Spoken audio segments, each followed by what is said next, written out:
Bonjour à tous, j'espère que vous allez bien, ici Overboss. Alors, dans cette vidéo, on va parler de la technologie. Et si vous lisez le titre, vous comprenez que des fois, je comprends pas. Est-ce qu'on est dans une simulation? Est-ce que la technologie peut tout faire? Je comprends pas. Donc, visiblement, on pourrait, dans un avenir proche, ou même si c'est déjà possible, on pourrait se câliner à distance. Bon, on va rentrer tout de suite dans l'article parce que ça me paraît en plus assez étrange. Donc, une invention promet d'apporter du réconfort à ceux qui en ont besoin en leur envoyant un câlin virtuel. Ils le ressentiront grâce à une manchette sur leur poignet. Ok, c'est bon, ok. La crise du Covid-19 a renforcé les sentiments de solitude dans la population. En janvier 2021, plus d'un quart des Français étaient complètement isolés socialement, selon un rapport du CREDOC. Devant ce constat, l'équipe de chercheurs de l'université de Stanford, menée par la scientifique Millie Salvato, a imaginé un procédé permettant d'envoyer un câlin virtuel à une personne se trouvant loin de nous. Une manchette à mettre sur l'avant-bras qui est capable de reproduire le toucher humain. Leur étude a été publiée par scientifique américaine et IEEE Explore. Seule la chaleur humaine et la sensation de peau n'ont pas été imitées. Cela ne ressemble pas au toucher d'une main humaine, précise Millie Salvato, dont le propos a été repris par Cory. Mais cela ne ressemble pas non plus à une simple série de pressions sur la peau. Ça fait du bien, honnêtement. D'accord. Donc, ça ressemble pas au toucher d'une main humaine, mais ça fait du bien. D'accord. Je sais pas, honnêtement, là, j'en perds mes mots. Je pense que là, ça va trop loin. Bon, après, bon, cet article date un peu, c'était pendant le Covid, c'était quoi, le 5 octobre 2022, ok, d'accord. Mais bon, voilà quoi. L'idée même de vouloir créer ce type de technologie, ça me paraît un gaspillage énorme, parce que je suis pas très sûr de savoir à quoi ça peut bien servir. Je pense que l'humain est un animal social, donc que ce soit parce que bon, enfin, on va pas se le cacher, ce type de technologie, ça pourrait servir à la limite dans des situations extrêmes comme celle du Covid. Mais bon, ok, d'accord, mais à l'extérieur, ce truc, ça sert à rien. Je veux dire, qu'est-ce que tu vas faire? Tu vas donner ce truc je sais pas, des personnes en un hôpital psychiatrique. Comment ça se passe? Et de plus, ils le disaient même, ça les champagnes, bon, de toute façon, un humain, s'il veut un câlin, il le prendra d'un autre humain. Je suis pas sûr qu'un enfant, il prend un câlin je sais pas, de sa mère, de son grand-père ou d'un inconnu. Je pense qu'il va pas ressentir la même chose. Donc, de toute façon, ça revient quasiment au même. Je suis pas sûr que ce truc soit efficace. Ou du moins qui remplissent les rôles pour lesquels ils ont essayé de le concevoir. Mais bon, d'accord. Ça fait du bien. Pour recréer une expérience plus proche du réel, les experts ont recensé 661 façons de toucher l'autre. 8 disques sont positionnés dans le bracelet pour matérialiser les émotions reçues. Ils sont capables de vibrer et de produire de légères pressions sur le bras. Chaque enchaînement correspond à une de ces 6 émotions: la gratitude, l'amour, la tristesse, le bonheur, la sérénité et le besoin d'attention. Le but est de transformer des interactions virtuelles en sensations réelles, ce qui signifie que si on envoie un je t'aime par message à quelqu'un qui porte la manchette, celle-ci va actionner ses disques pour qu'il reproduise le toucher amoureux. Dans 45% des cas expérimentés, les personnes reconnaissent l'émotion que l'expéditeur a choisi de leur transmettre. Les messages haineux et violents ne peuvent pas être retranscrits par le programme. À l'avenir, l'équipe de Stanford aimerait qu'il soit possible de traduire physiquement des phrases comme «J'ai envie de te serrer très fort contre moi» ou «Je t'envoie un câlin». Évidemment, rien ne remplace les contacts physiques humains, mais les sensations éprouvées semblent s'en rapprocher. Ok. Euh, Très très bien, c'est la technologie, écoutez. J'imagine qu'on va l'utiliser dans le quotidien. Demain, on va plus toucher. Ça va être un truc sale, un truc dégueulasse. Et en lieu de ça, on va poser notre manchette et s'envoyer des je t'aime bien, mon ami. Et on va se câliner avec ça, d'accord. Parce que au final, c'est ça le truc. C'est comment dire, quelle valeur ont les rapports physiques si tu peux les remplacer avec des trucs artificiels. Bah, moi, honnêtement, je sais pas. Je ne vois pas trop qu'est-ce qui se passe, mais d'accord, c'est la technologie. Et on n'est pas au bout de nos surprises. Donc, on pourrait goûter la nourriture en léchant un écran. Là, c'est fort en chocolat. Vous bavez devant les centaines de mets appétissants qui défilent dans votre feed d'Instagram ou dans votre émission culinaire préférée. Vous pourrez bientôt les goûter en léchant un écran grâce à un inventeur japonais. Là, je m'y attendais pas. Mais en même temps, les japonais, ils font jamais rien comme les autres. Donc, oui, d'un côté, c'est aussi logique.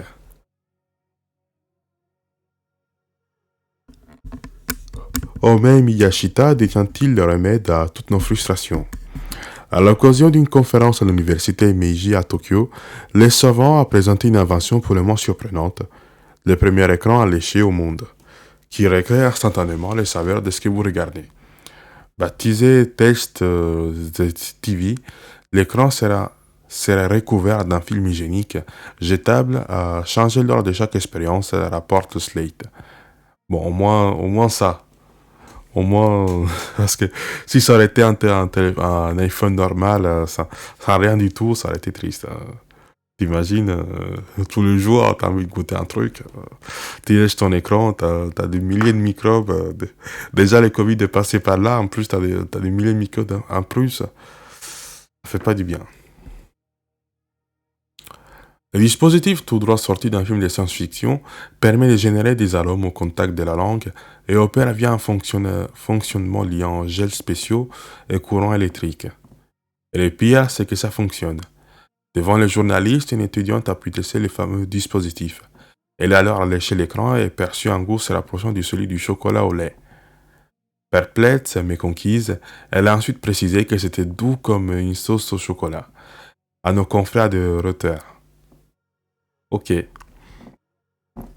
Donc, bon, bah les gars, voici la messe est faite.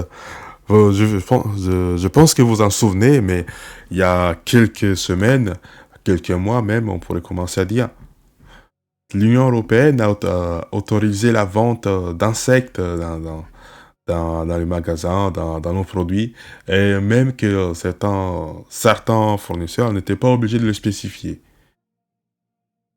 Bon, vous connaissez l'étape suivante, c'est-à-dire que on aura peut-être une espèce de vente forcée ou quelque chose dans ce genre. Bientôt, on va nous dire que la viande, ça coûte. Enfin, bientôt, ils vont mettre les prix de la vraie viande et on va se retrouver avec de la viande synthétique. Et donc, cette invention tombe à pic, comme ça, au moins, on pourra faire semblant d'avoir le goût de la vraie viande. Bon, encore une fois, c'est pas pour tacler les Japonais, mais ce type d'invention, c'est ce qui me semble être l'un des trucs les plus inutiles au monde. Je sais pas quel est l'intérêt d'avoir ce genre de choses. Mais écoutez, c'est le Japon, et puis voilà. Du coup, Est-ce le début d'une révolution insolite à la conquête de nos papilles? Tests de TV pourraient en tout cas chambouler nos habitudes culinaires, en étant par exemple utilisés lors des quiz gustatifs, par écran interposé avec nos amis. Reste que cette innovation a un prix et qu'il n'est pas vraiment donné. L'expérience pourrait coûter environ 800 euros selon son inventeur. Mais les progrès ne s'arrêtent pas là. Omei Miyashita travaille aussi sur des sprays capables d'imiter la saveur d'une pizza ou encore celle du chocolat sur une tranche de pain grillé. Et ben voilà, ah bah voilà, tiens, tiens, attends, j'étais pas arrivé jusque-là. Du coup, bon, bah, on a trouvé la solution. Vous prenez un steak synthétique, vous lui mettez du spray à la viande, de viande de bœuf, viande de cheval, je sais plus quoi. Et puis voilà. Oh là là. Cependant, dans notre époque malmenée par l'épidémie de Covid-19, les chances de la généralisation de cette invention semblent faibles. Je pense au contraire qu'elles sont très fortes. Miyashita n'a pas omis ce détail. L'écran est agrémenté d'un film jetable. Pour plus d'hygiène, c'est à prendre ou à lécher. Ok. Bon, d'accord, ok, c'est intéressant. Non, mais je pense que ce type d'invention, ça peut aller loin dans certaines sociétés où le prix de la vie, ça commence à être cher. Ou même, même les produits les plus basiques commencent à coûter un peu trop cher. Là, ça va fort. Mais la technologie ne s'arrête pas là. On en a une dernière. Un homme paralysé publie les premières tweets par la pensée grâce à une puce implantée dans son cerveau. Un Australien de 62 ans, souffrant de la maladie de Charcot, est équipé d'une neurotechnologie de la start-up Synchron à tweeter en utilisant uniquement ses pensées. Musk et sa société Neuralink ont été dévancés. Filippo Kifei, un Australien de 62 ans qui est paralysé, a écrit et publié un tweet par la pensée, rapporte un article de The Independent. Une première mondiale.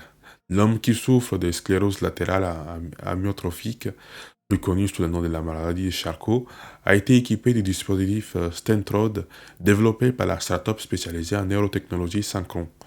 Il s'agit d'une puce informatique implantée dans son cerveau. Pas besoin de taper sur le clavier ou de parler. J'ai créé ces tweets juste en les pensant, indique la publication postée sur le compte du PDG de l'entreprise, Thomas Osley. Ah tiens, ils me disent quelque chose, c'est nous. Philippe Okifi a ensuite publié 7 autres tweets pour répondre aux questions des internautes, précise le quotidien britannique.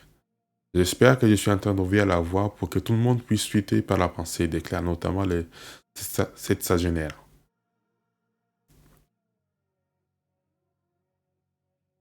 Euh, Moi, j'ai envie de dire, pourquoi s'arrêter là? Pourquoi se contenter de tweeter alors que tu pourras littéralement parler aux autres par la pensée si on arrive à ça? Vous imaginez, vous êtes dans un monde où, je sais pas, que tous 80% de la population, ou même 100%, utilisent des puces pour tweeter. Vous vous dites bien à ces mots-là, à quoi bon? Autant se parler directement par la pensée, quoi. Est-ce que ce serait la fin? Est-ce que ce serait la fin d'Instagram, de Twitter, là? Peut-être. Mais bon, écoutez, ça m'a l'air... je sais pas si c'est dommage, mais ça m'a l'air bizarre. Je veux dire, à un certain moment, la technologie, ça devrait avoir des limites à ce on peut y faire. Et bon, après, je dis ça, rien ne dit qu'on va forcément aller vers ce type de scénario où on va littéralement se parler par la pensée, mais je pense que ce type de choses, ce type de communication, c'est quelque chose auquel beaucoup rêvent, que ce soit dans l'Antiquité ou même aujourd'hui. Donc, si ils vont forcément essayer d'aller sur ce terrain-là à un moment ou à un autre. D'ailleurs, je savais, moi-même, je l'apprends, mais je savais pas qu'il y avait plus, bon, j'aurais dû m'en douter, mais qu'il y avait d'autres sociétés en plus de Neuralink, pour créer ce type de puces. Du coup, on termine. La puce informatique a été implantée en avril 2020 par la veine jugulaire qui se situe dans le cou et qui relie la tête au cœur pour éviter de réaliser une chirurgie du cerveau. Lorsque j'ai entendu parler de cette technologie pour la première fois, je savais qu'elle pouvait me rendre mon indépendance. Attends, il est paralysé le mec. Ton indépendance, ouais. Tu sais, on te débranche de Twitter, tu n'as plus ton indépendance. Bon, mais bon. Ok. Raconte Philippe O'Keefe. Et pour cause, grâce à ce dispositif, l'Australien peut de nouveau envoyer des mails à ses collègues et à ses proches, jouer à des jeux comme les solitaires, faire des achats en ligne ou encore réaliser des opérations bancaires.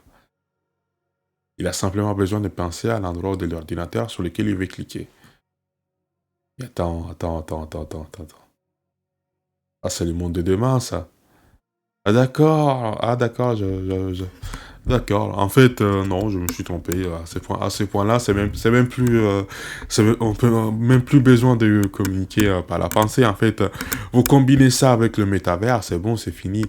Vous vous connectez au métavers, plus besoin d'appartement, plus besoin de nourriture, plus besoin de rien. Vous prenez une cabine, je sais pas, une cabine, comment il s'appelle? Je sais pas si vous avez vu dans les films de science-fiction, vous avez toujours une espèce de cabine. Très petite, où c'est un espèce de lit où on vous enferme, et puis là c'est fini. Plus besoin de manger, plus besoin de parler, plus besoin de payer un loyer, c'est bon. On vous met dans la cabine, et vous avez tout, quoi. On va vous nourrir à l'intraveineuse, et puis c'est tout. Ok. Le système est étonnant et c'est comme apprendre à faire du vélo. Il faut de la pratique, mais une fois que vous roulez, cela devient naturel, explique-t-il. Après l'implantation du dispositif dans son cerveau, il n'a d'ailleurs fallu que 4 heures à Philippe O'Keefe pour qu'il réussisse à utiliser et à saisir un test sur l'ordinateur. Ok, d'accord. Donc, dans ces trois articles, on a pu voir que la technologie ne va jamais arrêter de nous étonner. Enfin, je dis ça, mais en vrai, c'est l'imagination de l'humain qui ne cessera jamais de nous étonner parce que, bon. Mais quand même, je suis quand même surpris que. Bon, surpris, non, en vrai, vous donnez de l'argent à un mec a une idée, vous lui donnez de l'argent, il va tout faire pour la développer. Donc, à la limite, ça, c'est pas étonnant. Mais quand même. Après, c'est peut-être moi que je suis pessimiste. On va peut-être pas instrumentaliser des canaux à distance. On va peut-être pas utiliser des écrans pour goûter de la nourriture. Après, qui sait, peut-être. Encore une fois, ces trois-là, vous les mettez ensemble, avec le métavers, c'est bon. Vous avez une cabine. Comment ils appellent? Attends. Euh,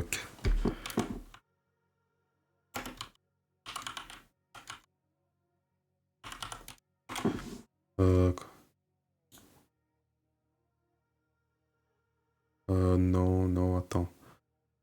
Cabine, non, c'était autre chose, ça ressemblait pas à ça. Euh, attends.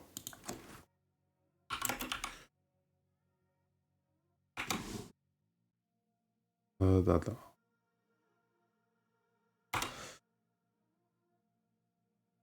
Est-ce que je l'ai? Est-ce que je l'ai? Hmm, non, attends.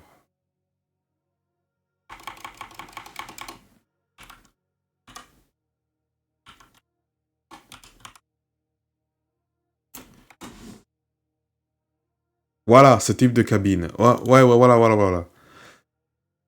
Ce type de cabine. Donc, avec ça, vous les combinez aux trois autres et au métavers. C'est bon, vous avez plus besoin de marcher, vous avez plus besoin de manger quoi que ce soit, vous avez plus besoin de parler, c'est bon, vous avez tout, quoi. Ou même celui-là, je sais pas, on peut aller loin, on peut parler de celui-là. En plus, la photo, elle est bien claire. On peut parler de celui-là. Donc, bon, mais bah, maintenant, on sait à quoi va ressembler l'avenir, les gars. Donc, préparez-vous, préparez vos enfants, prenez des photos, prenez des photos vous pendant que vous vous couchez, prenez je sais pas, comment ils s'appellent, des cahiers de notes, vous écrivez vos journées, qu'est-ce que ça fait de parler aux gens, qu'est-ce que ça fait de manger, parce que si ça se trouve, c'est votre avenir, ça. Enfin, le nôtre ou peut-être celui de nos enfants. Donc, enfin bref, du coup, on va s'arrêter là. C'était Overboss. Je dis vous à la prochaine. Salut!